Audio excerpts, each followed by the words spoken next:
कर रहे हैं सर्कल्स। चैप्टर है सर्कल्स। ओके, सो पहले नंबर ते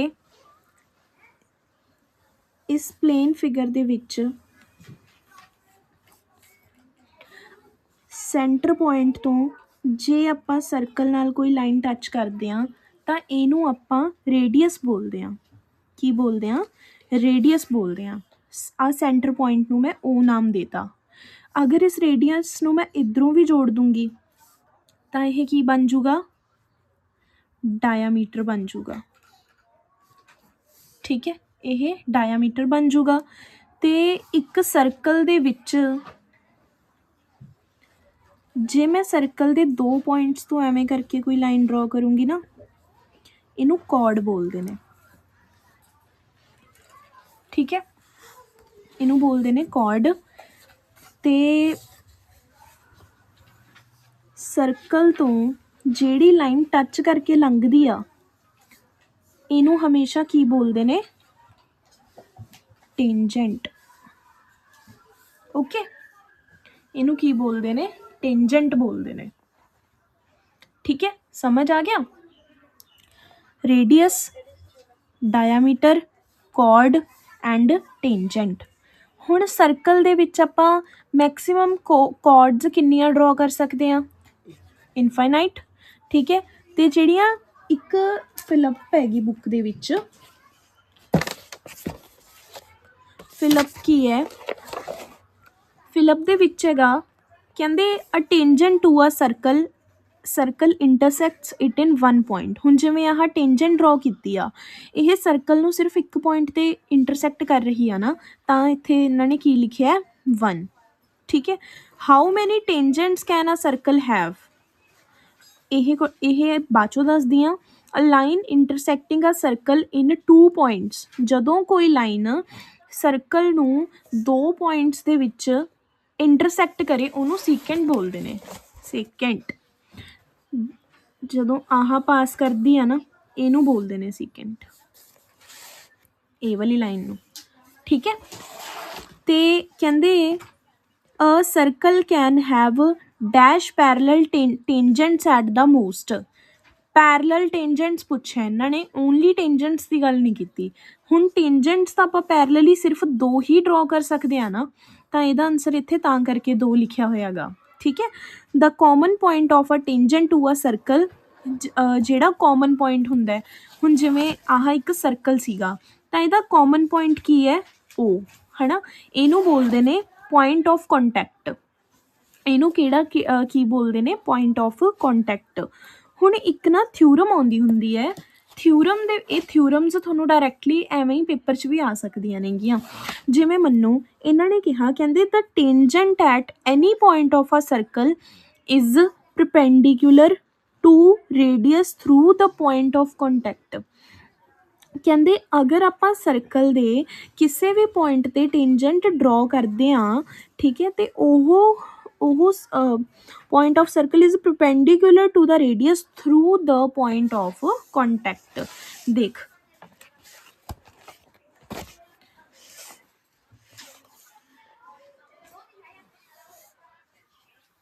ਜਿਵੇਂ ਆਹ ਇੱਕ ਸਰਕਲ ਹੈ, ਇੱਕ ਟੇਂਜੈਂਟ ਡਰॉ ਕਰ ਲਓ।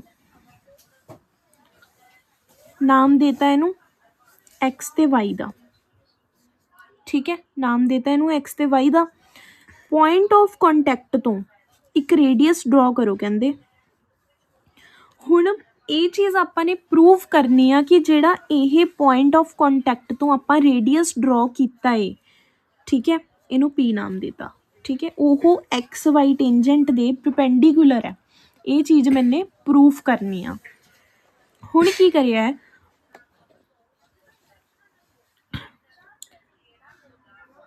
ਇੱਕ ਪੁਆਇੰਟ ਲੈ ਲਿਆ, ਕਿਊ ਪੁਆਇੰਟ ਲੈ ਲਿਆ ਸਰਕਲ ਤੋਂ ਬਾਹਰ, ਟੇਂਜੈਂਟ ਦੇ ਉੱਤੇ ਸਰਕਲ ਤੋਂ ਬਾਹਰ ਕਿਊ ਪੁਆਇੰਟ ਲੈ ਲਿਆ ਅਤੇ ਉਹਨੂੰ ਪੁਆਇੰਟ ਆਫ ਕੰਟੈਕਟ ਨਾਲ ਜੁਆਇਨ ਕਰਤਾ। ਠੀਕ ਹੈ, ਕਰਤਾ। ਤਾਂ ਹੁਣ ਇੱਕ ਗੱਲ ਇਹਦੇ 'ਚ ਧਿਆਨ ਰੱਖਣੀ ਆ ਵੀ ਜਿਹੜਾ ਇਹ Q ਪੁਆਇੰਟ ਆ ਇਹ ਸਰਕਲ ਤੋਂ ਬਾਹਰ ਹੀ ਲਵਾਂਗੇ ਆਪਾਂ, ਸਰਕਲ ਦੇ ਅੰਦਰ ਨਹੀਂ ਲੈਣਾ। ਠੀਕ ਹੈ, ਹੁਣ ਇਹਨੂੰ ਲਿਖਣਾ ਕਿਵੇਂ ਆ? ਪਹਿਲਾਂ ਆਪਾਂ ਕੀ ਲਿਖਾਂਗੇ ਕਿ take a point Q, take a point Q on xy other than P and join OQ। ਠੀਕ ਹੈ, other than P and join OQ। ਉਸ ਤੋਂ ਬਾਅਦ ਆਪਾਂ ਨੇ ਕੀ ਕਹਿਣਾ ਹੈ ਕਿ ਜਿਹੜਾ ਪੁਆਇੰਟ ਆਪਾਂ ਲਿੱਤਾ ਹੈਗਾ point Q must be lie outside the circle, ਕਿ ਜਿਹੜਾ ਇਹ Q ਵਾਲਾ ਪੁਆਇੰਟ ਆਪਾਂ ਨੇ ਲਿੱਤਾ ਗਾ ਇਹ ਸਰਕਲ ਤੋਂ ਆਊਟਸਾਈਡ, ਸਰਕਲ ਤੋਂ ਬਾਹਰ ਹੋਣਾ ਚਾਹੀਦਾ। ਠੀਕ ਹੈ, ਤਾਂ ਹੁਣ ਜਿਹੜੀ XY ਹੈ, XY will become a secant to a circle not a tangent। ਹੁਣ ਇੱਥੋਂ ਇਹ ਸਰਕਲ ਨੂੰ ਕੱਟ ਕੇ ਲੰਘ ਰਹੀ ਆ ਨਾ, ਸੋ ਕਹਿੰਦੇ ਇਹ ਇੱਕ ਟੇਂਜੈਂਟ ਨਹੀਂ ਰਹੀ, ਹੁਣ ਇਹ ਇੱਕ ਸੀਕੈਂਟ ਬਣ ਗਈ ਜਿਹਦੇ ਵਿੱਚ ਕੀ ਹੈ OQ ਆ ਜਿਹੜਾ ਉਹ ਗ੍ਰੇਟਰ ਦੈਨ ਹੈ OP ਤੋਂ। ਠੀਕ ਹੈ, OQ is greater then OP, ਇਹ ਤਾਂ ਦਿਖ ਹੀ ਰਿਹਾ ਹੈਗਾ। ਸਿੰਸ ਹੁਣ ਕਹਿੰਦੇ ਵੀ ਜੇ ਆਪਾਂ ਕੋਈ ਵੀ ਪੁਆਇੰਟ ਇਸ ਤੋਂ ਬਿਨਾਂ ਆਪਾਂ ਅਗਰ ਕੋਈ ਵੀ ਪੁਆਇੰਟ ਡਰਾ ਕਰਾਂਗੇ, ਇੱਥੇ ਤੱਕ ਲਿਖਣ ਤੋਂ ਬਾਅਦ ਆਪਾਂ ਲਿਖਣਾ ਹੈ since this happens for every point, this happens for every point on the XY, ਵੀ ਜੇ ਆਪਾਂ ਨੇ XY ਤੇ ਕੋਈ ਹੋਰ ਪੁਆਇੰਟ ਮੰਨ ਲਓ ਇੱਥੇ ਲੈ ਲਿਆ ਜਾਂ ਇੱਥੇ ਲੈ ਲਿਆ। ਠੀਕ ਹੈ, ਐਕਸੈਪਟ P ਨੂੰ ਛੱਡ ਕੇ ਅਗਰ ਆਪਾਂ ਇਸ ਸੀਕੈਂਟ ਤੇ ਕੋਈ ਵੀ ਪੁਆਇੰਟ ਲਵਾਂਗੇ ਤਾਂ ਉਹਦੇ ਤੇ ਇਹੀ ਚੀਜ਼ ਅਪਲਾਈ ਹੋਊਗੀ ਵੀ ਜਿਹੜਾ ਉਹ ਪੁਆਇੰਟ ਆਪਾਂ ਉਹਨਾਂ ਨੂੰ ਜੋੜਾਂਗੇ ਤਾਂ ਉਹ ਗ੍ਰੇਟਰ ਦੈਨ ਹੋਊਗਾ ਰੇਡੀਅਸ ਤੋਂ। ਠੀਕ ਹੈ, ਤਾਂ ਕਹਿੰਦੇ OP is the intersect, OP is the shortest of all distance. ਹੁਣ ਜਿੰਨੇ ਵੀ ਡਿਸਟੈਂਸ ਆਪਾਂ ਲੈ ਰਹੇ ਹਾਂ ਉਹਨਾਂ ਸਭ ਤੋਂ ਛੋਟਾ OP ਹੈ ਨਾ। ਠੀਕ ਹੈ, XY ਦੇ ਨਾਲ ਕਹਿੰਦੇ OP is the shortest of all the distances of the point O to the points of XY। ਸੋ ਆਪਾਂ ਇਹ ਚੀਜ਼ ਮੰਨਾਂਗੇ ਕਿ ਜਿਹੜਾ OP ਹੈ ਉਹ ਪ੍ਰਪੈਂਡੀਕੂਲਰ ਹੈ ਟੂ XY। ਬਸ ਇਹ ਥਿਊਰਮ ਇੰਨੀ ਕੀ ਸੀ। ਠੀਕ ਹੈ, ਤੁਹਾਨੂੰ ਪੇਪਰ 'ਚ ਇਹ ਐਜ਼ ਇਟ ਇਜ਼ ਆ ਸਕਦੀ ਹੈ ਕਿ ਪ੍ਰੂਵ ਕਰੋ ਕਿ ਅਗਰ ਆਪਾਂ ਸਰਕਲ ਦੇ ਵਿੱਚ ਕੋਈ ਕਿਸੇ ਟੇਂਜੈਂਟ 'ਤੇ ਆਪਾਂ ਪੁਆਇੰਟ ਆਫ ਕੰਟੈਕਟ ਤੋਂ ਇੱਕ ਰੇਡੀਅਸ ਡਰਾ ਕਰਦੇ ਹਾਂ ਅਤੇ ਉਹ ਪ੍ਰਪੈਂਡੀਕੂਲਰ ਹੋਊਗਾ XY ਦੇ। ਤਾਂ ਇਹ ਚੀਜ਼ਾਂ ਆਪਾਂ ਉਸ ਥਿਊਰਮ ਦੇ ਵਿੱਚ ਲਿਖਣੀਆਂ ਨੇ। ਓਕੇ, ਨੈਕਸਟ ਕੁਐਸਚਨ ਦੇ ਵਿੱਚ ਇਹ ਮੈਥ ਦੀ ਐਕਸਰਸਾਈਜ਼ 10.1 ਦਾ 3rd ਕੁਐਸਚਨ ਹੈ। ਓਕੇ, ਇਹਨਾਂ ਨੇ ਕਿਹਾ ਕਹਿੰਦੇ ਇੱਕ ਸਰਕਲ ਹੈ, ਇੱਕ ਟੇਂਜੈਂਟ PQ ਡਰਾ ਕੀਤੀ ਆ ਐਟ ਪੁਆਇੰਟ P ਮਤਲਬ ਉਹ ਇੱਥੋਂ ਸ਼ੁਰੂ ਹੋਊਗੀ। ਓਕੇ, ਇੱਕ ਰੇਡੀਅਸ ਹੈ OP ਜਿਹੜਾ ਆਪਾਂ ਨੂੰ 5 ਸੈਂਟੀਮੀਟਰ ਦਿੱਤਾ ਹੋਇਆਗਾ। ਪੁਆਇੰਟ ਆਫ ਕੰਟੈਕਟ ਤੋਂ Q ਤੱਕ ਦਾ ਜਿਹੜਾ ਡਿਸਟੈਂਸ ਹੈ ਉਹ 12 ਸੈਂਟੀਮੀਟਰ ਗਿਵਨ ਹੈ। ਆਪਾਂ ਨੇ PQ ਫਾਈਂਡ ਕਰਨੀ ਆ, PQ ਫਾਈਂਡ ਕਰਨੀ ਆ। ਹੁਣ ਆਹ ਇੱਕ ਟਰਾਇੰਗਲ ਬਣ ਗਈ ਰਾਈਟ ਐਂਗਲ ਟਰਾਇੰਗਲ। ਤਾਂ ਮੈਂ ਬਾਏ ਅਪਲਾਈਂਗ ਪਾਈਥਾਗੋਰਸ ਥਿਊਰਮ,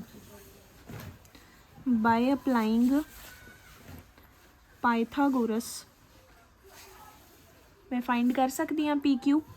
ਤਾਂ ਕੀ ਹੁੰਦਾ ਹੈ OQ ਦਾ square is equal to OP square plus PQ ਦਾ ਸਕੁਆਇਰ। OQ ਮੈਨੂੰ ਗਿਵਨ ਹੈ 12 ਦਾ ਸਕੁਆਇਰ, OP 5 ਹੈ ਪਲੱਸ PQ ਦਾ ਸਕੁਆਇਰ ਮੈਂ ਫਾਈਂਡ ਕਰਨਾ ਹੈ। 12 ਦਾ ਸਕੁਆਇਰ ਕਿੰਨਾ ਹੁੰਦਾ 144, 5 5 ਦਾ 25 ਪਲੱਸ PQ ਦਾ ਹੋਲ ਸਕੁਆਇਰ। 144 ਚੋਂ 25 ਮਾਈਨਸ ਕਰੀ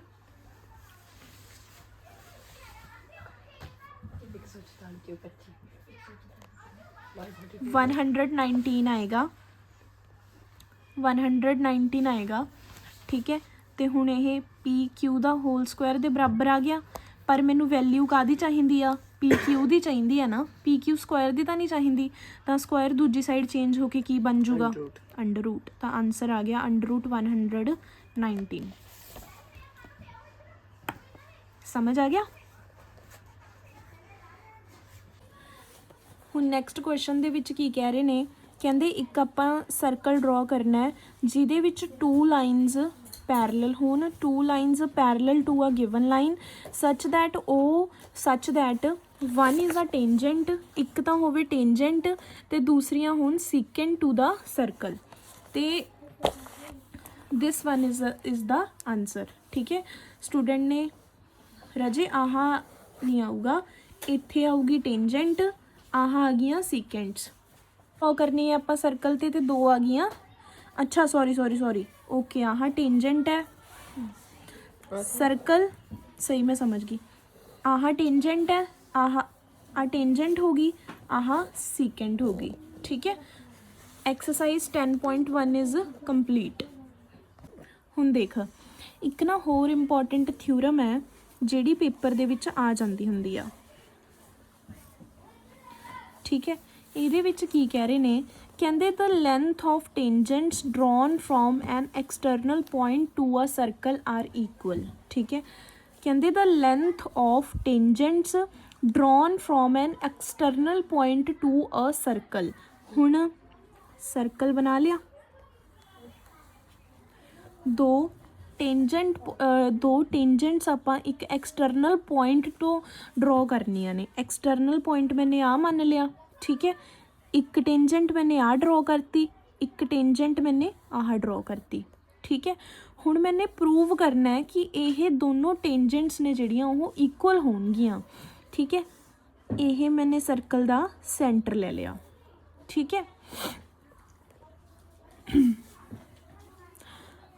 ਆਪਾਂ ਇਹਨਾਂ 'ਚ ਕੀ ਕਰਨਾ ਹੈ, ਆਪਾਂ ਇਹਨਾਂ 'ਚ ਆਪਣੀ ਮਰਜ਼ੀ ਦੇ ਨਾਲ ਇੱਕ ਤਾਂ ਦੇਖੋ ਆਪਾਂ ਨੂੰ ਸੈਂਟਰ O ਹੈ ਜਿਹੜਾ ਹੈ ਨਾ, we are given a circle with centre O, ਆਪਾਂ ਨੂੰ O ਸੈਂਟਰ ਦਿੱਤਾ ਹੋਇਆ and a point P lying outside the circle. Point P ਆ ਹੈ, ਪੁਆਇੰਟ P ਆ ਹੈ।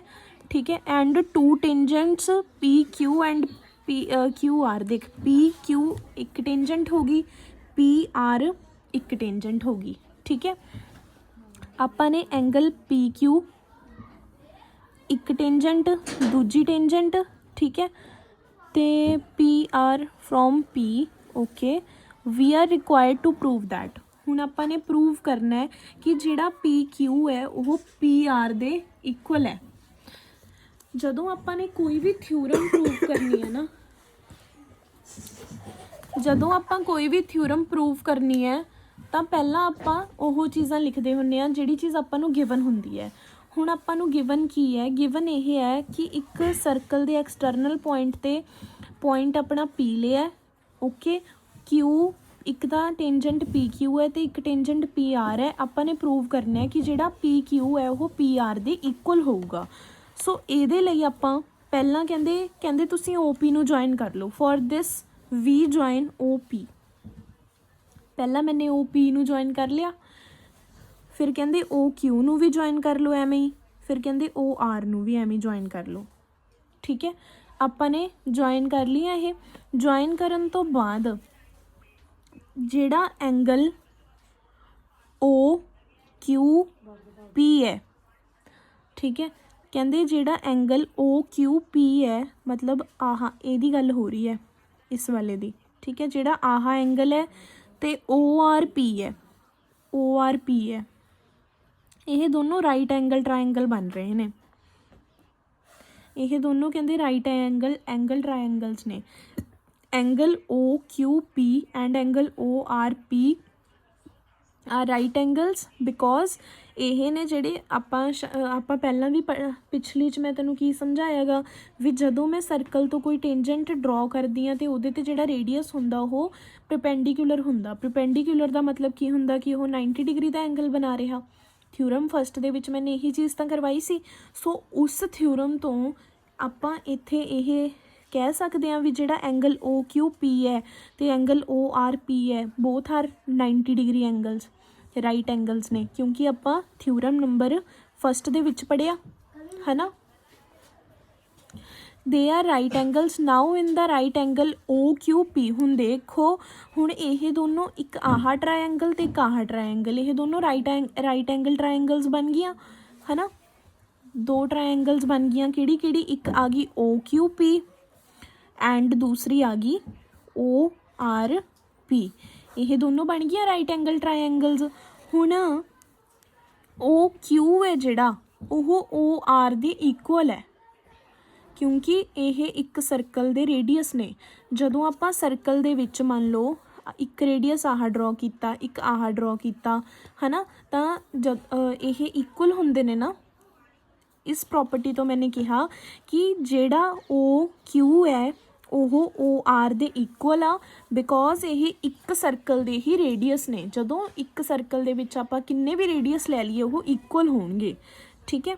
ਰੇਡੀਅਸ ਆਫ ਸੇਮ ਸਰਕਲ, ਤਾਂ ਕਰਕੇ ਮੈंने O Q is equal to O R ਲਿਖਿਆ। ਅਤੇ ਇਹਨਾਂ ਦੋਨਾਂ ਟਰਾਇੰਗਲਸ ਦੇ ਵਿੱਚ O P is equal to O P, ਕਿਉਂ?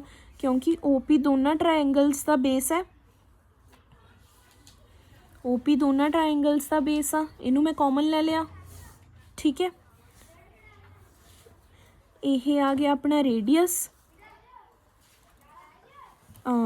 ਇਸ ਸੋ ਕਹਿੰਦੇ triangle O Q P is congruent to triangle O R P, ਕਿਉਂਕਿ ਇਹਦੇ ਤੇ R H side R H S property ਲੱਗੀ ਆ, ਠੀਕ ਹੈ। ਸੋ ਆਪਾਂ ਕਹਿ ਸਕਦੇ ਹਾਂ ਕਿ ਐਂਗਲ ਜਿਹੜਾ ਜਿਹੜਾ ਪੀ ਕਿਊ ਟੇਂਜੈਂਟ ਹੈ ਉਹ ਪੀ ਆਰ ਟੇਂਜੈਂਟ ਦੇ ਬਰਾਬਰ ਹੈ, ਠੀਕ ਹੈ। ਇਹ theorem is very important. Last ਦੇ ਉੱਤੇ ਮੈंने ਇਹ ਚੀਜ਼ ਸਮਝਾਈ ਹੈ। ਦੇਖੋ ਇੱਥੇ ਇੱਕ ਪੁਆਇੰਟ ਰਹਿ ਗਿਆ, ਜਿਵੇਂ ਓ ਪੀ ਕਾਮਨ ਆ ਗਿਆ। ਇਸ ਤੋਂ ਬਾਅਦ ਜਿਹੜਾ ਟਰਾਇੰਗਲ ਓ ਕਿਊ ਪੀ ਹੈ ਉਹ ਕੌਨਗਰੂਐਂਟ ਹੈ ਓ ਆਰ ਪੀ, ਅਤੇ ਬ੍ਰੈਕਟ 'ਚ ਇਹਨਾਂ ਨੇ ਲਿਖਿਆ ਰਾਈਟ ਹੈਂਡ ਸਾਈਡ ਪ੍ਰੋਪਰਟੀ। ਉਸ ਤੋਂ ਬਾਅਦ P Q is equal to P R C P C T, congruent part of congruent triangles, ਠੀਕ ਹੈ। ਇਹ ਇਹਨਾਂ ਨੇ ਰੀਜ਼ਨ ਲਿਖੇ ਨੇ ਕਿ ਕਿਸ ਵਜ੍ਹਾ ਕਰਕੇ ਆਪਾਂ ਨੇ ਇਹ ਚੀਜ਼ਾਂ ਲਿਖੀਆਂ ਨੇ। ਬਸ ਇਸ ਤੋਂ ਬਾਅਦ ਜਿਹੜੀ ਚੀਜ਼ ਇਹਨਾਂ ਨੇ ਆਪਾਂ ਨੂੰ ਪ੍ਰੂਵ ਕਰਨ ਦੇ ਲਈ ਕਿਹਾ ਸੀ ਉਹ ਆਪਾਂ ਪ੍ਰੂਵ ਕਰਤੀ। ਹੁਣ ਜਿਵੇਂ ਮੰਨ ਲਾ ਇੱਕ ਸਰਕਲ ਹੈ, ਨੈਕਸਟ ਇਹ ਇੱਕ ਆਪਾਂ ਨੂੰ ਪ੍ਰੂਵ ਕਰਨ ਦੇ ਲਈ ਕਿਹਾ ਕਿ ਇਹ ਚੀਜ਼ ਤੁਸੀਂ ਪ੍ਰੂਵ ਕਰੋ, ਠੀਕ ਹੈ। ਕੁਐਸਚਨ ਨੰਬਰ 4 ਹੈ NCERT ਦਾ, ਠੀਕ ਹੈ।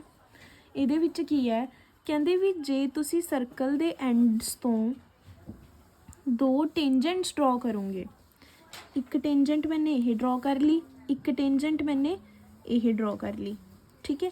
ਇਹਨਾਂ ਨੂੰ ਆਪਾਂ ਨੇ ਪ੍ਰੂਵ ਕਰਨਾ ਹੈ ਕਿ ਇਹ ਦੋਨੋਂ ਪੈਰਲਲ ਨੇ, ਓਕੇ। ਇੱਕ ਟੇਂਜੈਂਟ ਨੂੰ ਮੈਂ L ਦਾ ਨਾਮ ਦੇਤਾ, ਇੱਕ ਟੇਂਜੈਂਟ ਨੂੰ ਮੈਂ M ਦਾ ਨਾਮ ਦੇਤਾ, ਓਕੇ। A B ਇਸ ਸਰਕਲ ਦਾ ਡਾਇਆਮੀਟਰ ਬਣਾਤਾ, ਓਕੇ। ਸੈਂਟਰ ਜੀ ਦਾ O ਆ, ਐਂਡ L ਤੇ M ਟੇਂਜੈਂਟਸ ਟੂ ਦਾ ਸਰਕਲ ਨੇ at point A and at point B ਰਿਸਪੈਕਟਿਵਲੀ। ਹੁਣ ਕੋਈ ਵੀ ਕੁਐਸਚਨ ਆਪਾਂ ਨੇ ਸ਼ੁਰੂ ਕਰਨਾ ਹੈ, ਅਗਰ ਆਪਾਂ ਨੇ ਕੋਈ ਚੀਜ਼ ਪ੍ਰੂਫ ਕਰਨੀ ਹੈ ਕਿ ਹਾਂ ਇਹ ਚੀਜ਼ ਪ੍ਰੂਫ ਕਰੋ, ਤਾਂ ਸੋਲਿਊਸ਼ਨ ਸ਼ੁਰੂ ਕਰਨ ਲੱਗੇ ਆਪਾਂ ਸਭ ਤੋਂ ਪਹਿਲਾਂ ਇਹ ਲਿਖਾਂਗੇ ਵੀ ਆਪਾਂ ਨੂੰ ਗਿਵਨ ਕੀ ਹੈ, ਓਕੇ। ਪਹਿਲਾਂ ਆਪਾਂ ਲਿਖਾਂਗੇ ਗਿਵਨ, ਫਿਰ ਉਸ ਤੋਂ ਬਾਅਦ ਲਿਖਾਂਗੇ ਟੂ ਪ੍ਰੂਵ ਕਿ ਆਪਾਂ ਨੇ ਪ੍ਰੂਵ ਕੀ ਕਰਨਾ ਹੈ, okay.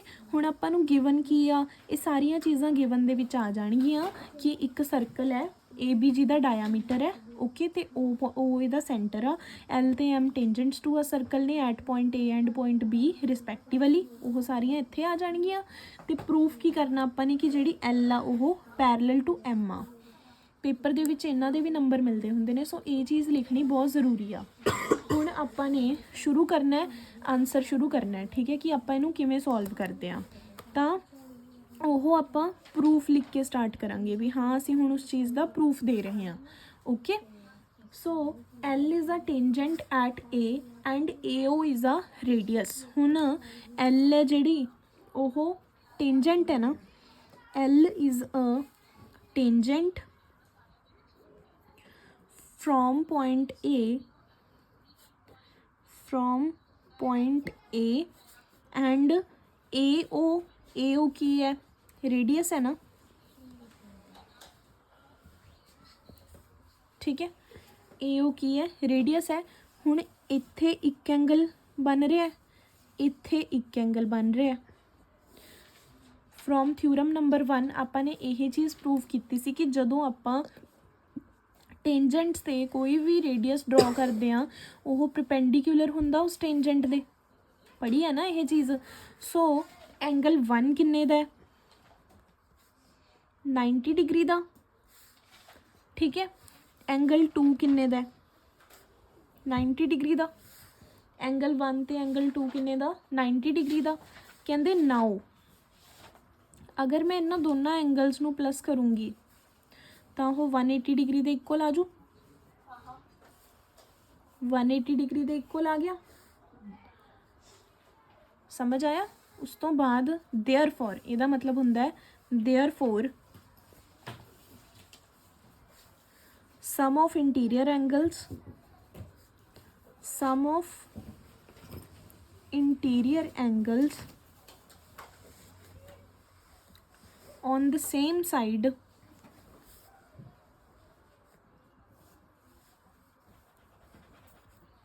of AB is equal to 180।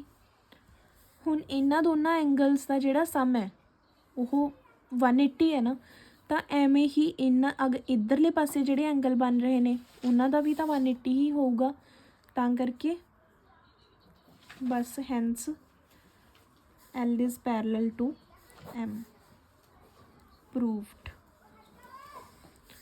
ठीक है, समझ आ गया, समझ आ गया पूरा क्वेश्चन किमें करिया मैं। नाउ NCERT दा 6th क्वेश्चन है, ਇਹਦੇ ਵਿੱਚ ਕੀ ਹੈ, ਕਹਿੰਦੇ the length of a tangent from a point A at distance 5 centimetre from the centre of circle is 4 centimetre. कहते एक टेंजेंट दी हुई है फ्रॉम अ पॉइंट ए, ठीक है, आह ए पॉइंट है, इत्थों मैं एक टेंजेंट ड्रॉ कर ली, ठीक है, at a distance 5 centimetre from the centre of circle. Centre of circle तो ए दा डिस्टेंस 5 सेंटीमीटर आ, ठीक है, तो जी टेंजेंट आ उहदा 4 सेंटीमीटर आ। हुण आपां ने रेडियस फाइंड करना है, तो सेम जिमें आपां ने पहले 2 क्वेश्चनस कीता सीगा with the help of Pythagoras theorem आपां यह फाइंड कर लांगे। ओके, एवें देखो A P is tangent to a circle drawn from an external point A such that A P की वैल्यू कितनी आ 4 सेंटीमीटर एंड ओ ए की वैल्यू कितनी आ 5 सेंटीमीटर। ओ पी सर्कल का रेडियस आ, ओ पी ए 90 डिग्री का एंगल आ। सो आह पाइथागोरस थ्योरम अप्लाई की हुई आ तो आंसर आ गया। आ वाली फाइंड करनी सी, 2 दित्तियां हुई सी। ओके।